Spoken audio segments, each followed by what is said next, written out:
အားလုံးပဲမင်္ဂလာပါ Love from Burma ကနေပြီးတော့ကြိုဆိုလိုက်ပါတယ်အခုတင်ဆက်ပေးချင်တာကတော့ထွန်းမင်းအောင်နဲ့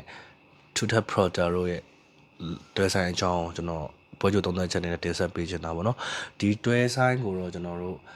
မနေ့ပြန်ကျင်းပမဲ့တောက်ကြနေဒီ One Friday 5ရဲ့ Inner Circle မှာပါဝင်လာတာဖြစ်လို့အခါပြီးလိုင်းကနေကြည့်ရှုရမှာပါအခါမဲ့ free to air အနေနဲ့ကြည့်ရှုလို့မရတော့ပါဘူးအဲ့တော့ကြည့်ရှုချင်တယ်ဆိုလို့ရှိရင်တော့ 1fc.com ကိုတွားပြီးတော့ login ဝင်ပေးပါပြီးဝယ်ယူရမှာပေါ့အခါပေးတော့အခါပေးကြည့်ရမှာ free to air ကြည့်လို့မရတော့ဘူးဒီတွဲဆိုင်ကတော့ဒါကြော်စာဝင်းတို့ကြော်စာဝင်းတို့ရဲ့ 5 cap မတိုင်အရှိမထည့်ထားတာဖြစ်ပါတယ်အဲ့တော့ဒီပွဲဆောင်ပြောရမယ်ဆိုလို့ရှိရင်တော့ထုံးမင်းအောင်ရဲ့ဒီပြိုင်ဘက် Tutor Prota ကအရန်ကောင်းတဲ့ fighter လို့ကျွန်တော်အမြင်နဲ့ပြီးရင်အားနဲ့ချက်မရှိသလောက်နေတယ်အဲ့အကြောင်းလေးနဲ့အရင်စပြောလိုက်မယ်ပေါ့ဘယ်လိုမျိုးရန်ကောင်းတာလဲဆိုတော့သူက WBC Super Middleweight မွေထိုင်ကမ္ဘာချန်ပီယံ WKBF Middleweight မွေထိုင်ကမ္ဘာချန်ပီယံဖြစ်တယ်ပေါ့နော်ပြီးရင်ဒီ WBC မွေထိုင်ကမ္ဘာချန်ပီယံမှာဆိုလို့ရှိရင်သူကထိတ်ဆုံးပဲသူ့အောက်မှာဆိုတော့ထုံးမင်းအောင်ရှုံးထားဖို့တဲ့တက်နုတ်ကဒုတိယနေရာမှာရှိနေတယ်အဲ့တော့သူကဘယ်လို fighter မျိုးလဲပေါ့နော်ဘယ်လို fighter မျိုးလဲဆိုတော့အပြစ်ရယ်လို့ပေါ့အားနေချက်ရယ်လို့ရှာစရာအရင်နေတဲ့ fighter မျိုးဖြစ်တယ်ပြီး kickboxing background ကလာတာဖြစ်တဲ့အတွက်ကြောင့်ဒီ body movement တွေ head movement တွေ footwork တွေအရင်ကောင်းတယ်အဲ့ဒီအရာတွေနဲ့ပဲပြန်ဘက်ကိုလှည့်စားပြီးသူထိုးလို့ကန်လို့ရအောင်ကစားကွက်ဆင်ပြီးခေါ်သွားရမှာဖြစ်တယ်အဲ့တော့ဘလိုမျိုးတွေနဲ့စပြီးတော့Tutor Prota ကဖိအားပေးတယ်လေလို့ပြန်ကြည့်တဲ့အခါမှာ Tutor Prota ပြန်ဘက်ကိုဖိအားပေးတဲ့ပုံစံကဒါဘယ်ထောက်လက်တီးနန်းနှိုက်လက်တီးတွေကိုအချိန်ငိုက်ထိုးတယ်အဲ့လိုမျိုးထိုးရင်းနဲ့ပြန်ဘက်ကိုလေ့ကျင့်ဘယ်လိုမလဲအဲ့ဒီပုံမှာအောင်ဆိုင်သွားအောင်လို့သူကဖိအားပေးရအောင်နော်ဖိအားပေးနေမှဒါဒူးတထောင်ခြေကန်ချက်အဲ့လိုတက်ကွက်အစုံသုံးပြီးတော့အလဲထိုးအနိုင်ယူသွားတာမျိုးဖြစ်တယ်အဲ့တော့သူ့ရဲ့ record တွေကိုတော့အများကြီးတော့ဒါကျွန်တော်မပြောချင်တော့ဘူးမပြောချင်တော့ဒီအခြေအနေတွေကထုံးမင်းအောင်အတွက်ကစားပေါက်စွတ်နိုင်မှာမလားပြီးရင်အခွင့်အရေးရနိုင်မှာမလားဒါကတော့စိုးရိမ်ဖို့ကောင်းတဲ့အခြေအနေဖြစ်တယ်အဲ့တော့ထုံးမင်းအောင်ကဒါကျွန်တော်တို့ featherweight နဲ့ပွဲထွက်လာတာပြီးလို့ရှိရင် lightweight welterweight အခုဒါဆိုလို့ရှိရင်လည်း lightweight မှာကစားမှာဖြစ်တယ် catchweight တွေလည်းကစားခဲ့ဖူးတယ်အဲ့တော့သူ့အခြေအနေကအရက်9ပေ17လက်မှာ weight ကောင်းတယ်ပြီးရင် power လက်သီးထွက်တယ်သူ့ရဲ့ပြိုင်ဘက်ကလည်းအရက်6ပေရှိရယ် background ကောင်းတယ်ဒီ kickboxing background လာရဆိုဘယ်လိုလုပ်လဲသူ့မှာမွေထိုင်းကပတ်2ခုရှိတယ်ကျွန်တော်ရှင်းမှာပြောခဲ့လို့မွေထိုင်းကပတ်2ခုရှိတယ်အဲ့ဒါတွေအတွက်လည်းသူဟို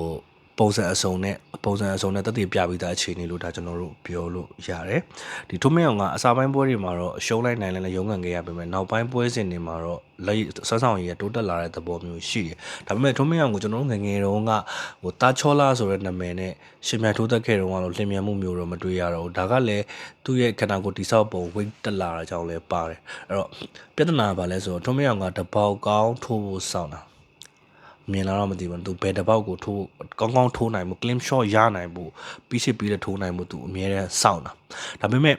သူ weight တန်းကကြီးနေတယ် weight ဆိုလိုတာကပြော weight တန်းသေးလေမြန်လေထိချက်များလေ weight တန်းကြီးလေနှေးလေဒါပေမဲ့တစ်ချက်ဆိုတစ်ချက် power လက်သီးတွေထိုးနိုင်လေအဲ့လိုအခြေအနေမျိုးမှာထုံးမင်းအောင်ကသူကတလုံးကောင်းထိုးဖို့အတွက်အမြဲတမ်းစောင့်တာဒါပေမဲ့သူတလုံးကောင်းထိုးဖို့စောင့်တဲ့ဟာကစောင့်လိုက်တဲ့အခြေအနေကပြိုင်ဘက်ကရိမ့်မိနေတာမျိုးဖြစ်နေရိမ့်မိနေတာမျိုးဖြစ်တဲ့အတွက်အများကြီးအတင်းရှောင်လုံနိုင်တာမျိုးရှိနေတယ်အဲ့ထုံးမင်းအောင်ရဲ့အားနည်းချက်တွေပေါ့နော်အားနည်းချက်တွေကိုကျွန်တော်တို့ဒါကြည့်ရမယ်ဆိုလို့ရှိရင်တော့ထုံးမင်းအောင်ကအလဲထိုးနိုင်တဲ့လက်သီးတွေပိုင်ဆိုင်ထားပေမဲ့အောက်ခြေခတ်တိုင်းမှာပဲဒါဘယ်မေးရိုးကပွင့်နေတာအားလွန်သူလက်သီးတလုံးထုတ်လိုက်တဲ့အချိန်တိုင်းမှာအားလွန်သွားပြီးတော့ခန္ဓာကိုယ်ဟန်ချက်ပြတ်သေးတာပြီးရင်ကျိုးဝိုင်းတပါနှုတ်သေးတာအဲ့တော့အနှစ်ချုပ်လိုက်မယ်ပေါ့နော်အနှစ်ချုပ်လိုက်မယ် power review ကိုအနှစ်ချုပ်လိုက်မယ်ဆိုရင်ဘာတွေထွက်လာလဲဆိုတော့ထုံးမင်းကအမြဲတမ်းဝိုင်းလယ်မှာတည်ကစားခြင်းနဲ့ fighter အဲ့တော့ဒီပွဲကကစားကွက်စွန့်နိုင်တယ်ကစားကွက်စွန့်နိုင်တယ်ထိုးပေါက်စွန့်နိုင်တာဖြစ်တော့ပြည်သက်တို့ပွဲကောင်းတဲ့ပွဲချမ်းတဲ့ပွဲဖြစ်လာနိုင်မယ်ဒါပေမဲ့ဟိုဘယ်တပေါက်အခြားလက်တီတစ်ခုထိုးတိုင်းမှာအားအလွန်ကျွံဖြစ်သွားတာကိုမပြင်နိုင်သေးရင် Tutor Prota ကလည်းတော်အားပါတဲ့ဘယ်ထောက်ထိုးပြီးတော့ချက်ချင်းတိုင်မင်ကပြန်ထွက်တတ်တဲ့တိုက်စစ်ကိုမိအောင်မဖမ်းနိုင်ရင်တော့တေးကြတယ်ထုံးမင်းအောင်ရှုံးသွားနိုင်တယ် Tutor Prota ရဲ့ကစားကွက်အောက်မှာနိုင်လားဆိုလို့ရှိရင်တော့နိုင်မှုခက်ပါတယ်ဒါပေမဲ့တခုသတိထားမိလားမသိဘူးဒါကျွန်တော်ပြပြမယ်ဒီ ဒီပွဲက Twitter browser နဲ့ဒီထုံမင်းအောင်နဲ့အရင်တော့တည်ထားပေးဘူးတယ်ဒါပေမဲ့ပွဲပြတ်သွားတဲ့အချိန်မှာထုံမင်းအောင်ကပွဲရပြီး Twitter browser ကပွဲမရဘူးအခုမှပြန်ရတာအဲ့ဒီပွဲအတွက်ပြင်ဆင်လာခဲ့တော့ကနော်အဲ့ Twitter browser နဲ့ဒီရှင်မြန်ထိုးသက်ဖို့အတွက်ထုံမင်းအောင်ပြင်ဆင်လာခဲ့တော့ကပွဲ browser ကအရန်ကောင်းတယ်ပြန်ကြည့်လိုက်ရပြီးခဲ့ဒါတပွဲကြော်လောက်ဖြစ်လိမ့်မယ်ထင်တယ်ပြန်ကြည့်လိုက် browser အရန်ကောင်းတယ်ထိုးရအရန်ကောင်းတယ်အဲ့တော့ဒီတပွဲမှာလည်း Twitter browser နဲ့ဖြစ်တဲ့အတွက်အဲ့လိုပြင်ဆင်လာလားပေါ့နော်အဲ့ဒါကတော့စောင့်ကြည့်ခြင်းစရာကောင်းတယ်နောက်တစ်ချက်ကဒီထုံးမင်းအောင်ကပွဲမတိုင်ခင်10ရက်လောက်အလိုတွေကဘန်ကောက်ကိုရောက်ပြီးတော့ပြင်ဆင်နေတာအဲ့တော့သူဒီမှာလည်းဒီပွဲအတွက်လည်းတစ်လားကြော်လောက်အချိန်ယူပြီးတီးခဲ့ရတယ်လို့ကျွန်တော်သိတယ်အဲ့တော့ဒီရန်ကုန်မှာအချမ်းနဲ့ဘာပြင်သွားလဲပြီးရင်ဘန်ကောက်မှာအချောဘလို့တက်နေလဲဒါတွေကစိတ်ဝင်စားဖို့ကောင်းတယ်ပြီးနောက်တစ်ခုက weight ကိုအရင်အောင်ဆိုင်စရာမလိုဘူးထုံးမင်းအောင်အရင်သူအစင်ပြေဆုံးဖြစ်တဲ့ light weight မှာရှင်ပြန်ထိုးတက်ရမှာ weight ကိုစိုးရင်ကြမလို့ဘူးအရန်မောင်းရလဲကျွန်တော်တို့9ပေ17နဲ့6ပေဖြစ်တဲ့အတွက်တစ်လက်မှာပဲကွာတာခြေတလက်တန်လဲအဲ့လောက်ကြီးစီစီပို့ပို့ရှိမယ်လို့မထင်ဘူးပြဿနာကဘာလဲဆိုတော့ပြန်ဘက်ကအရန်ကောင်းလို့နေအားနေချက်ရှားခတ်တဲ့အခြေအနေမျိုးဖြစ်တဲ့အပြင် body movement တွေ head movement တွေပြီးရင် full work တွေအရန်အားကောင်းနေတဲ့အတွက်ဒီဘက်ကလည်းလေးပင်ပင်ရှိပဲဆိုပေမဲ့ဒီကျွန်တော်တို့ဘယ်တစ်ပေါက်ကိုပဲထိုးဖို့ချောင်းနေတာဖြစ်တဲ့အတွက်အဲ့ဒီလင်မြန်မှုနဲ့လေးပင်ပင်ကြားထဲမှာဟန်ချက်မညီပဲနဲ့ရှုံးသွားနိုင်မလားပေါ့နော်ဒါကိုပဲစိုးရင်မိတာအဲ့တော့ထုံးမင်းအောင်ဆိုတာကတော့ဒါချန်ပီယံအသွေးမွေးပါအားလုံးလည်းသိတယ်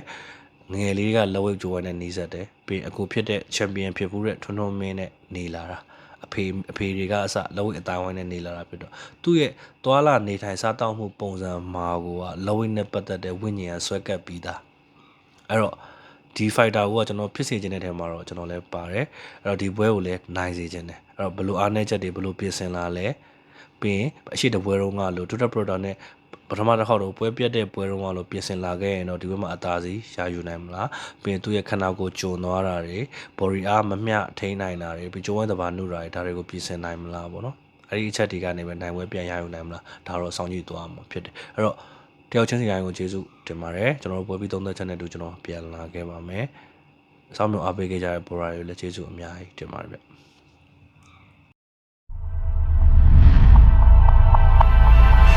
Left way from Burma.